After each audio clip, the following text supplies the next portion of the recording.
ஈரானுடைய அந்த கப்பல் தாக்குன ஒரு விஷயம் சொன்னோம்ல, அந்த அவன் ஏன் இங்கே வந்தான்னு சொல்லி அது விஷயம் தெரியலன்றோம்ல. ராத்திரியே அந்த டீட்டெயில் நமக்கு வந்துருச்சு. என்ன விவரம்னு சொன்னால், பிப்ரவரி 15ஆம் தேதியிலிருந்து பிப்ரவரி 25 வரைக்கும் ஒரு 10 நாட்கள் வந்து இந்தியாவுடைய கடற்படையில் இருந்து பல நாட்டு இராணுவ அணிகளை கூப்பிட்டு ஒரு நிகழ்ச்சி நடத்துகிறாங்க. 2026 மிலன் சந்திப்புன்னு அர்த்தம். 2026 மிலன் என்கிற பேரில் ஒரு நிகழ்ச்சி யாருதுன்னா இந்தியாவுடைய கடற்படை என்ன செய்கிறாங்கன்னு கேட்டால், அந்த கடற்படை தொடர்பான ஆட்கள்லாம் வர சொல்லி அவங்கள்ட்ட சில கருத்து பரிமாற்றம், இது எப்படி செய்கிறது அது எப்படி செய்கிறதுன்னு அறிந்து கொள்வதற்காக வேண்டி ஒரு 10 நாள் ஒரு நிகழ்ச்சி மாதிரி நடத்துவாங்க. அதில் வந்து இப்போ பிப்ரவரி 15லேருந்து பிப்ரவரி 25 வரைக்கும் விசாகப்பட்டினம் நடக்குது. நடந்த உடனே இதில் வந்து பல நாடுகள் கலந்துக்கிட்டாங்க. அதில் America, Russia, France, Germany, Philippines, ஐக்கிய அரபு அமீரகம், ஈரான் உள்ளிட்ட 75 நாடுகள் கலந்துக்கிட்டாங்க. அந்த பயிற்சியில் வந்து ஈரானும் இருந்துச்சு, அமெரிக்காவும் இருந்துச்சு, இன்னும் பல நாடுகள்லாம் கலந்துக்கிட்டாங்க. 42 கப்பல்கள், நீர்மூழ்கி கப்பல்கள், 29 விமானங்கள், அதெல்லாம் கொண்டு அவங்க யார் விரும்பினாலும் கொண்டு வந்து காட்டுவாங்க. அந்த சபையில் அந்த சாகசம் மாதிரி செஞ்சு காட்டுவாங்கல்ல, அந்த மாதிரி ஒரு நிகழ்ச்சி நடந்திருக்கு. அது அப்போ நடந்துக்கிட்டு இருக்கும்போது இந்தியா வந்து இந்த 75 நாடுகளை தான் அழைச்சாங்க. சீனாவை மட்டும் அழைச்ச 75 நாடுகளில் சீனாவை கூப்பிடலை, 75 நாடு கலந்துக்கிட்டாங்க. அப்போ சீனாவை இதை அழைக்கக்கூடிய அந்த நேரத்தில் யுத்தம் ஆரம்பிச்சிருக்கல.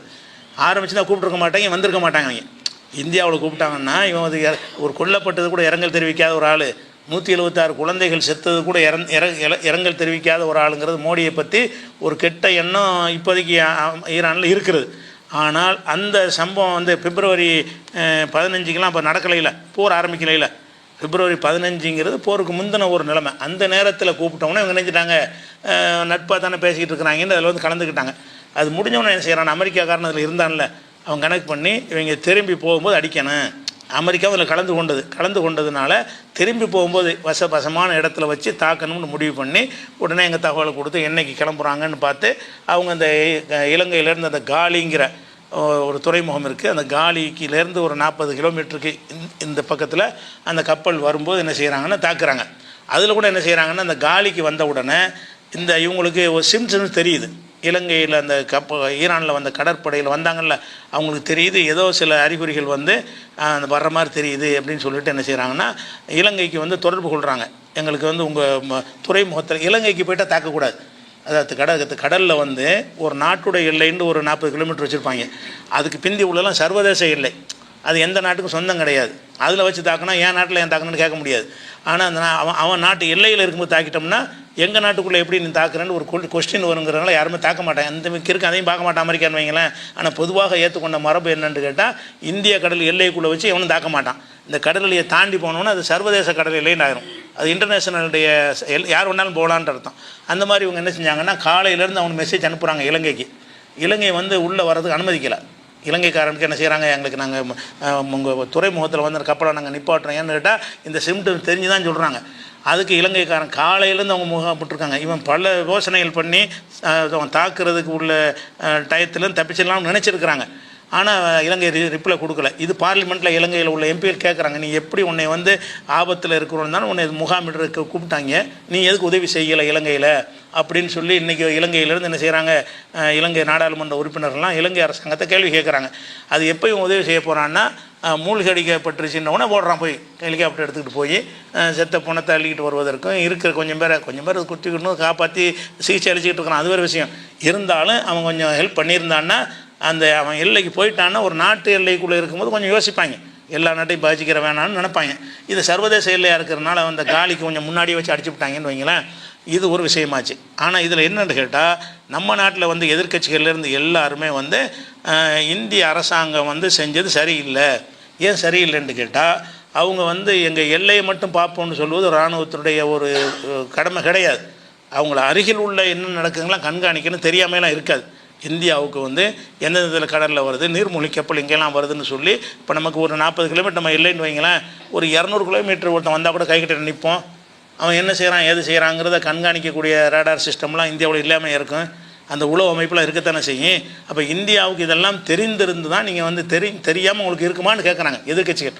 உனக்கு தெரிஞ்சிருக்கும்ல, நீ தானே விருந்தாளியாக அழைச்ச, உன் விருந்தை எத்தனை வந்திருக்கிறான், அவன் சண்டைக்கு வரலையே. இன்னும் சொல்ல போனால் அந்த இதுக்கு வரக்கூடியவங்க என்ன செய்யணும்னு கேட்டால், அந்த பீரங்கி இந்த துப்பாக்கி எதை கொண்டு வந்தாலும் வெடிமருந்து இல்லாமல் தான் வரணும். ஏன்னா அவங்களோட சண்டை வந்து தாக்கிடக்கூடாங்கிறக்கான சருத்துலாம் இருக்குது. வெறும் வெறும் ஆளுக்கு தான் போகிறாங்க. அந்த ஆயுதங்கள்லாம் கொண்டுட்டு போகக்கூடாதுங்கிற சர்த்தெல்லாம் இருக்குது. அந்த மாதிரி இருக்கும்போது அவன் நிராயுத பாணி மாதிரி ஏறக்குறைய அப்படி போகிறவனை வந்து நீங்கள் வந்து தாக்குறாங்கிறது உனக்கு தெரியுமா தெரியாதா? கேட்டவங்க சொல்கிறாங்க எங்கள் எல்லையில் நடக்கலைங்கிறாங்க. உன் எல்லையில் நடக்கலை, ஓகே, இந்தியாவுடைய கடலிலே கடந்துட்டாங்க. ஆனால் எல்லையை விட்டு கடந்தால் கூட இந்தியாவுக்கு கீழே என்னென்ன மூழ்கிலாம் வருது போகுதுன்னு தெரியுமா தெரியாதா? தெரிய ஏழாட்டி டோட்டல் ஃபெயிலியர். அரசாங்கம் நடத்துவதற்கு நீ தகுதி இல்லாதவங்க தெரியணும். நம்ம இந்த இந்தியாவோட மெரினா பீச் இங்கே இருக்குன்னு வைங்களேன், இங்கனக்குள்ளே 40 கிலோமீட்டரில் வந்தது இவனுக்கு தெரியணும். 500 கிலோமீட்டருக்கு முன்னாடி வந்து ஒரு ஆபத்தான ஒரு சிம்டம்ஸ் தெரிஞ்சு அதையும் அறியணும். அது அறிஞ்சால் தான் நாட்டை காப்பாற்றுவாங்க. கடற்படைக்கு அதான வேலை, அதுக்கு தான் நம்ம செலவு பண்ணுறோம். நம்மட்டு வசதி வாய்ப்புலாம் எதுக்கு நாட்டில் செஞ்சு கொடுத்துருக்குறாங்க, கண்டுபிடிக்கத்தானே. அப்போ இந்திய அரசாங்கம் வந்து அவங்கள கூப்பிட்டு விருந்தாளியை வந்திருக்காங்களே, அவங்க சேஃபாக போகிறாங்களாங்கிறதுக்காக வேண்டி அவங்க போகிற வழிகளில் எவ்வளோ தூரத்துக்கு ஒன்று கண்காணிக்க முடியுமோ அவ்வளோ தூரத்துக்கு கண்காணிச்சிருந்தால் அது கண்காணிப்பு கிட்டத்தெல்லாம் வருது. இலங்கை கடல் இந்தியா கடலும் தூரமாக காலி இந்தியா நினச்சா கண்காணிக்கலாம். அது கூட நீங்கள் ஏதோ ஃபாலோ பண்ணுறாங்க, ஒரு நீர்மூழ்கி கப்பல் வருது, அவங்களுக்கு பாதிப்பு ஒரு 2 மூணு போய் நீ காப்பாற்றட்டா கூட நீங்கள் ரிவர்ஸ் போயிருங்கப்பா அப்படின்னு ஏதாவது ஒரு கைட் பண்ணி அவங்கள செஞ்சுருக்கலாம். அப்போ இவங்க வேணும்னு தான் விட்டேன். ராகுல்லேருந்து எல்லா எதிர்க்கட்சிக்காரங்களும் இந்திய அரசாங்க விருந்தாளிகளை கூப்பிட்டு அவங்க சாவுவதற்கு அதை தடுக்க தவறிவிட்டது, டோட்டல் ஃபெயிலியர்னு சொல்லக்கூடிய ஒரு விஷயம் நடந்திருக்கு. அதனால தான் இந்த இடத்துல போய் தாக்கப்பட்டிருக்காங்க. இங்கே வச்சு தாக்கப்பட்டது காரணம் என்னென்னு கேட்டால் அவங்க ரிட்டர்ன் போகிறாங்க. அந்த போர் நடக்கிறதுக்கு போருக்கு சம்மந்தமில்லாத கப்பல் இது. ஏன்னா போர் ஆரம்பிக்க முன்னே வந்துட்டாங்க. போர் தளவாடங்கள் எதுவும் கொண்டு வரக்கூடாதுன்னு அந்த சருத்து இருக்குது. வெறும் அது அமெரிக்காவுக்கும் தெரியும், அவனும் கலந்துக்கிட்டான்ல. இவங்கள்ட்ட ஆயுதம் கிடையாது, ஒன்றும் கிடையாது, சும்மா ஒரு டைம் பாஸ் மாதிரி வருஷத்துக்கு நடத்துவாங்க. அதுக்கு வந்து ஆளுக்குங்கிறதுனால தான் இருக்குது. இப்போ கூப்பிட்டுருந்தாங்கன்னா ஈரான் நம்பியிருக்காது. மோடி வந்து அங்கே போய் இஸ்ரேலில் தான் எங்கள் அப்பன்னு சொல்லிட்டு வந்துட்டார்ல, தாய் நாடா அப்பா நாடுன்ட்டார். இஸ்ரேல் தான் அப்பா நாடு, இந்தியா தான் அம்மா நாடுன்ட்டார். அப்போ நெத்தனியாவுக்கு மகனாக போயிட்டார் இவர். அப்படிங்கிற காரணத்தினால என்ன ஆகுதுன்னு கேட்டால் இவர் வந்து இப்போ இவன் கூப்பிட்டு வைங்க மாட்டேன்னு இருப்பாங்க, நம்ப இயலாது ஆளை. இப்போ நம்ப மாட்டாங்க. ஆனால் ஈரான் செய்ய மாட்டாங்க, ஒரு நேரத்தில் பகச்சிக்கக்கூடாதுன்னு சொல்லி உள்ளுக்குள்ளே அவங்க ஒரு கணக்கு வச்சுருப்பாங்க. இந்தியாவுக்கு பெரிய பாதிப்புகள்லாம் ஏற்படும். இந்தியர்கள் பல இடத்துல பணியாற்றுறாங்க. அவங்களெல்லாம் அழகான முறையில் உறவு வச்சுருந்தா பேசி அந்த ஹுர்முஸு கூட இந்தியாவுக்கும் திறந்து விடணுன்னா திறந்து விட்டுருப்பாங்க. இவன் நல்லுறவு வச்சுருந்தான்னு சொன்னால் இந்த ஹுர்முஸை முடக்கிட்டாங்கன்னு வைங்க, இந்தியாவுக்கு முடங்க போகுது. இப்போ அந்த ஹுர்முஸ் ஜலசந்தி இருக்குல்ல, அதில் வந்து எந்த கப்பலும் போகக்கூடாதுன்னு இப்போ உத்தரவு போட்டாங்க. சீனாவுக்கு மட்டும் அனுமதி கொடுத்துருக்குறாங்க. அந்த அனுமதி இந்தியா வாங்கியிருக்கலாமா இல்லையா? அவ்வளோ நட்பு இருந்துச்சு. போய் இஸ்ரேலை போய் அதான் எங்கள் தாய் நாடுன்னு சொல்லிட்டு வந்ததுனால அது இப்போ இந்த எதுக்கெல்லாம் கண்டனம் தெரிவிக்காத காரணத்தினால அப்படி கல்லூரி மங்க மாதிரி இருக்கார் ஒரு நாட்டின் பிரதமர். அப்போ எதிர்காலத்தில் எவ்வளோ பாதிப்பு வரும், நம்ம இந்திய மக்கள் எங்கெல்லாம் இருக்கிறாங்க அவங்களுக்குலாம் பாதிப்பு வருமா இல்லையா? அப்போ இந்தியர்களை வந்து வித்தியாசமாக அவன் நடத்துவானே, ஆனால் அது காரணம் வந்து மோடியாக தான் இருப்பார். அது ஒரு தகவலுக்கு தெரிஞ்சுக்கணும். அடுத்து என்னென்னு கேட்டால் இப்போ உள்ள அப்டேட் என்னென்னு கேட்டால் இன்றைக்கி வந்து பயங்கரமான ஒரு தாக்கு இருப்போம், அவனுடைய விமான எல்லாத்தையும் அழிச்சு விட்டான், இனிமேல் ஒரு தாக்குதல் பண்ண முடியாதுன்னு சொல்லி இஸ்ரேல் அறிவித்தாங்க. இன்றைக்கி அறிவிச்சிருக்காங்களா? அது என்ன நடப்புன்னு கேட்டால் இவன் என்ன செஞ்சுருக்கான், ஈரான்காரன் வந்து திறந்த வெளியில் வந்து விமானம் மாதிரி வரைஞ்சி வச்சுருக்கிறான். விமான படத்தை விமானம் நினச்சி கொண்டு போட்டிருக்கோம், அம்புட்டே அழிச்சு அம்புட்டு கொண்டு நாசமாக்கியிருக்காங்க. இது படத்தில் போய் கொண்டு போட்டுவிட்டு நாங்கள் அழிச்சு விட்டோம், இனிமேல் எங்களை தாக்க முடியாது அப்படி செஞ்சுட்டோங்கிறாங்க. அதை எடுத்து போட்டு கிண்டல் பண்ணுறாங்க. எல்லாரையும் தான் கொண்டு போட்ட இடம் இந்த பிறகு வரைஞ்சிருக்கிறாங்க. எல்லாம் வித்தியாசமான விமானங்கள் ராக்கெட்டுகள்லாம் ஒரு பெரிய இடத்துல வரைஞ்சவுடனே இவ்வளோ நிப்பாட்டி லட்டு மாதிரி நிப்பாட்டி வச்சுருக்கிறாங்க. ஒரே குண்டில் அம்புட்டே அழிச்சிடலான்ட்டு அதில் போட்டு 10 குண்டுகளை போட்டிருக்காங்க.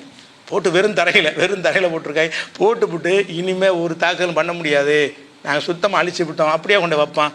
திறந்த வழியில் ஒரே இடத்துல கொண்டு அடிக்கிற மாதிரி ஒரு போர்க்களத்தில் ஒருத்தன் வந்து வச்சுருப்பான். அந்த புத்தி கூட இல்லாமல் செஞ்சுருக்காங்க. அது ஒரு தமாசா என்ன செய்கிறாங்க, அது ஒன்று. ரெண்டாவது என்னென்னு கேட்டால் இப்போ இந்த சில விஷயங்கள் வந்து இப்போ இஸ்ரேல் வந்து சில கள்ள வேலை பார்க்குது.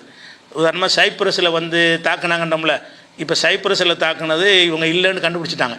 அதாவது சைப்ரஸுங்கிறது ஒரு தனி நாடாக இருந்தாலும் பிரிட்டனுக்கு ஒரு இராணுவ தளம் ஒன்று கொடுத்துருக்குறாங்க. அந்த சுதந்திரம் கொடுக்கும்போது ஒப்பந்தத்தின் அடிப்படையில் பிரிட்டிஷார் அங்கே இராணுவ தளம்லாம் வச்சுக்கிடுவாங்க. அதுக்கு அனுமதி கொடுத்துருக்குறாங்க. அந்த இடத்துக்குள்ளே இந்த நாடு தலையிட முடியாது, பிரிட்டன் அதிகாரத்தில் உள்ளது தான். அதை வந்து அமெரிக்காவுக்கு தளமாக பயன்படுத்த சொன்ன உடனே அங்கே தாக்குதல் நடக்குது சைப்ரஸில்.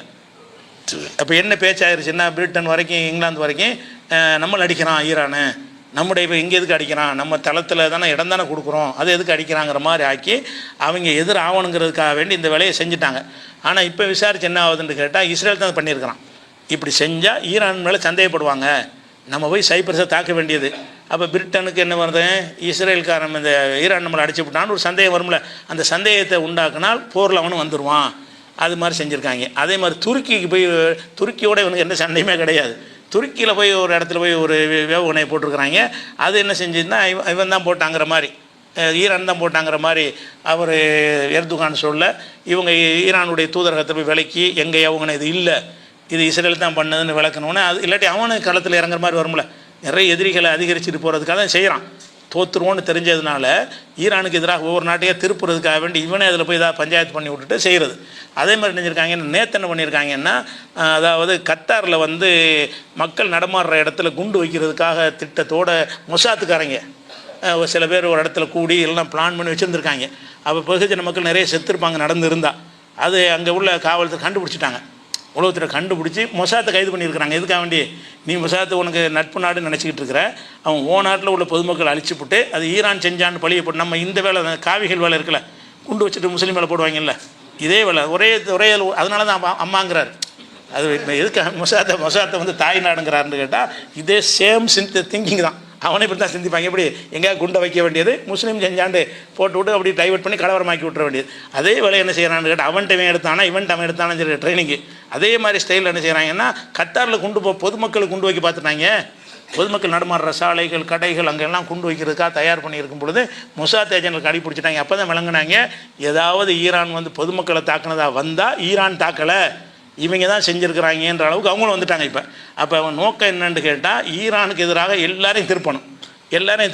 மக்கள் வெறுப்பாங்கள்ல, வெகுஜன மக்களை கொண்டு வச்சு அமெரிக்காவை தாக்குனா யாரும் வெறுக்க மாட்டாங்க. வெகுஜன மக்களை சாதாரண மக்களை அவன் தாக்குனான்னு சொன்னால் அந்த மக்களுக்கு வெறுப்பு வரும்ல. அந்த வேலைக்கான செய்கிறாங்கன்னு மூணுமே ஒன்று அம்பலமாகிடுச்சு. மூணு செஞ்சாங்க.